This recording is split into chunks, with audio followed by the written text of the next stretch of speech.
जब किसी भी जीनियस इंसान के बारे में बात होती है तो सबसे पहले हम सभी के दिमाग में एल्बर्ट आइंस्टाइन का नाम याद आता है। अगर आप आइंस्टाइन द्वारा दिए गए थ्योरी ऑफ रिलेटिविटी या फिर क्वांटम थ्योरी ऑफ लाइट के बारे में जानते हैं तो आपको मालूम होगा कि उनका दिमाग आम इंसान से कितना तेज और अलग था। लेकिन अब यहाँ सोचने वाली बात यह है कि यह दिमाग तो हम सभी के पास है, लेकिन एल्बर्ट आइंस्टाइन को ही जीनियस इंसान के रूप में क्यों जाना जाता है? असल में हम सभी इंसान एक जैसे होते हैं, हमें कोई चीज अलग बनाती है तो वो है हमारा दिमाग।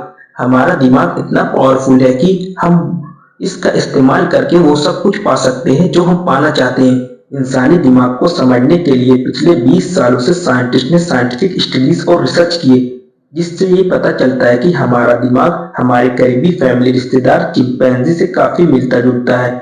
दरअसल हमारे दिमाग को 3 पार्ट में बांटा जा सकता है, जिसमें पहले 2 पार्ट चिंपैंजी से मिलते हैं, लेकिन इसका एक पार्ट ही हमें उससे काफी अलग करता है।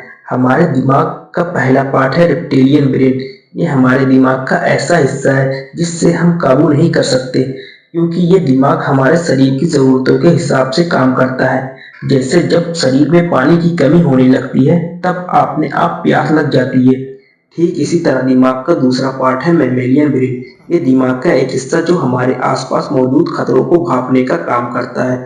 जैसे आपको किसी जानवर को देखकर डर लगता है तो दिमाग के इसी हिस्से की वजह से आप डर के इमोशन को महसूस कर पा रहे होंगे। डर के साथ साथ गुस्सा, खुशी, दुख जैसे सभी दूसरे इमोशन पैदा करने वाला काम दिमाग के इसी हिस्से का होता है। तीसरा पार्ट है ह्यूमन ब्रेन, जो हमें दूसरे जानवरों से अलग बनाता है। इस दिमाग के हिस्से की वजह से ही एक इंसान सूझबूझ से काम, अपने इमोशन पर काबू, अपने आसपास की चीजों को सीख और समझ पाता है। हमारे दिमाग के 2 पार्ट से मैमेलियन ब्रेन और ह्यूमन ब्रेन एक साथ काम करता है। एक तरफ मैमेलियन हमारे अंदर इमोशन पैदा करता है तो वहीं ह्यूमन ब्रेन वक्त और हालात के हिसाब से उसे काबू करता है। जैसे कि मान लिया कि आपके स्कूल में आपकी टीचर आपको डांट रही है, ऐसे में आप गुस्से में उनको जवाब देने की जरूर सोचेंगे, लेकिन फिर याद आएगा कि वो आपकी टीचर है, आपको उनकी रिस्पेक्ट करनी चाहिए। यहाँ पर याद दिलाने का काम ह्यूमन ब्रेन का होता है। दोस्तों, और इमोशन का भी बहुत खेल होता है। इमोशन को काबू करें वरना इमोशन आपको काबू कर लेगा। क्या आप जानते हैं कि हमारे दिमाग हमारे मूड पर बहुत असर डालता है? कभी कभी होता है ना कि हम जल्दबाजी में कोई फैसला ले लेते हैं।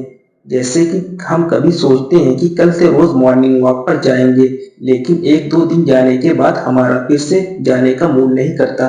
दरअसल हमारे दिमाग में मौजूद एक केमिकल की वजह से होता है। हमारे दिमाग में कई केमिकल होते हैं जो हमारे कई इमोशन को महसूस करने में मदद करते हैं। जैसे डोपामिन, ये हमें आराम दिलाता है, वहीं दूसरी तरफ न्यूरोफाइनफ्राइन किसी काम में हमारा इंटरेस्ट पैदा करने में मदद करता है, और ऑक्सीटोसिन हमें दूसरों पर भरोसा रखने में मदद करता है। ठीक उसी तरह एड्रेनलिन और कोलेस्ट्रॉल केमिकल हमारे आसपास के खतरों को भाग के उससे बचने और सामना करने में मदद करता है। लेकिन रोज के काम की स्ट्रेस की वजह से ये केमिकल हमारे अंदर बनता रहता है, जिसकी वजह से कैंसर और डायबिटीज का खतरा इंसानों में बढ़ता जा रहा है। हम सभी इंसानों को ये केमिकल काबू करते हैं, लेकिन हमें चाहे तो इन केमिकल पर काबू पा सकते हैं। वो कैसे? वो ऐसे कि जब हमारा मन किसी काम को करने में नहीं लगता तो हमें उससे होने वाले फायदे के बारे में सोचकर अपने मन को काम में लगा लेना चाहिए।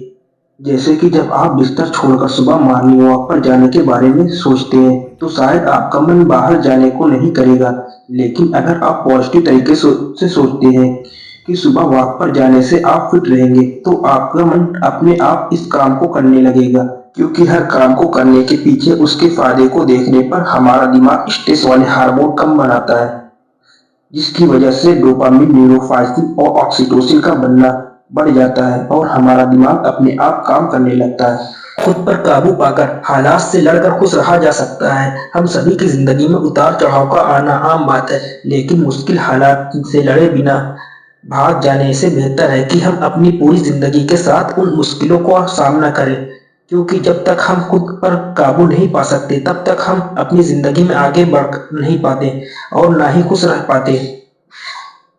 हम सभी लोग अक्सर अपनी हालात के लिए दूसरों को दोष देते हैं। जैसे आप अगर किसी कंपनी में काम करते हैं तो आप प्रमोशन तो ज़रूर पाना चाहेंगे, लेकिन ये आपको तभी मिल पाएगा जब आप अच्छा परफॉर्म करेंगे। लेकिन कुछ लोग हैं जो इस बात को समझे बिना कंपनी को ब्लेम करते हैं कि वो उन्हें प्रमोशन ही नहीं दे रही। ऐसे लोग सिर्फ अपने आप को छोड़कर सभी को बदलने की इच्छा रखते हैं। इसलिए सबसे ज़रूरी है कि आप सबसे पहले खुद को अपनी ज़िम्मेदारी लें और खुद को बदलने की कोशिश करेंगे। जैसे अगर आपको कोई नया काम करने से डर लगता है तो आप अपने आप को हर बुरे हालात के लिए तैयार कीजिए। उन गलतियों की एक लिस्ट बना सकते हैं जिसे करने की एक पॉसिबिलिटी हो, और फिर आप अपनी हर गलतियों को सुलझाने का एक तरीका बना सकते हैं। इस तरह से आप खुद को भी पूरी तरह से तैयार करके न केवल अपनी कॉन्फिडेंस बढ़ा सकते हैं बल्कि अपने डर को भी कम कर सकते हैं, जिसकी वजह से आपके अंदर डोपामिन केमिकल की मात्रा बढ़ेगी और आप खुश रहेंगे।